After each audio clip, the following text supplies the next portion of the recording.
Have you ever heard about a temple that does not have a goddess statue, and yet it's one of the most powerful temple in India? Located on Nilachal Hills of Assam, Kamakhya Temple is not just a place of worship.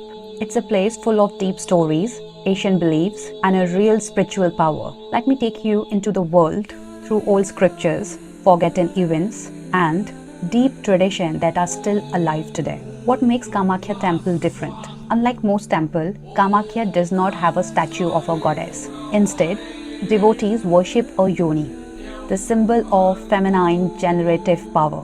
The stone yoni is found in a dark cave within the temple, naturally moist with water from an underground spring.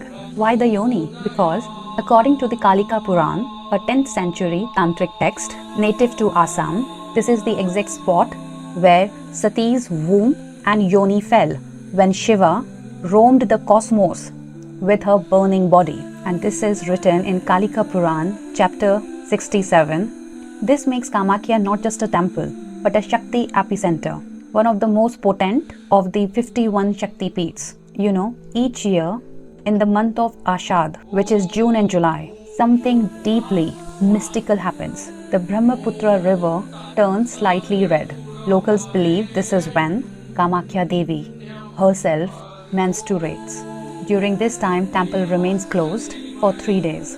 This event is called Ambubachi Mela, and it draws thousands of Tantrics, Aghoris, and spiritual seekers, all coming to honor the natural cycle of the Devi, celebrating menstruation as a divine, not taboo. Ambubachi is mentioned in Tantric texts like Yogini Tantra, where the Rajaswala state of the goddess is described as the peak of her Shakti.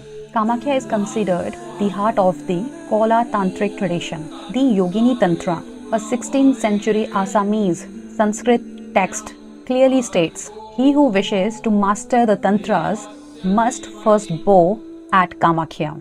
And you will find this written in Yogini Tantra chapter 1. Here, the rituals are not about flowers and bells. They are about inner transformation.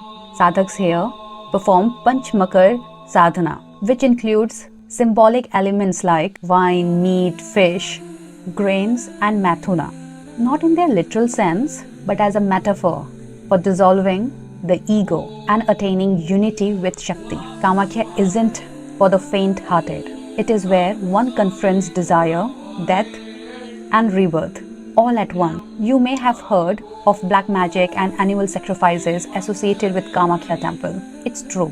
Sacrifices, especially of goats, are still part of traditional practices. But what is less known is that the temple also blesses childless couple, granting fertility.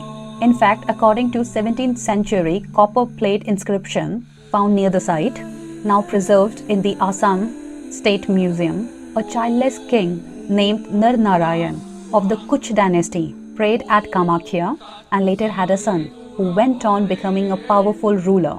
The temple you see today was rebuilt in the 16th century by the Kuch king Vishwa Singha. It's a mix of Nagara style architecture that looks more like a stupa than a temple shikhar, a reminder of the pre-Vedic tribal roots. There are 3 facts you probably didn't know. Some believes a hidden chamber under the main sanctum that houses Asian Tantric script and no one is allowed in. Second, there are 8 minor temples around Kamakhya and that are dedicated to 8 forms of Devi, collectively known as Ashtha Kamakhya, and each one of is linked to a different Siddhi. Third, near the temple lies the Bhairav temple, because no Shakti Peeth can exist without a Bhairav temple. So Kamakhya is not just a place, it's an experience where womanhood is worshipped, not shamed, and where the path to the divine runs not through fear, but through raw and unapologetic power.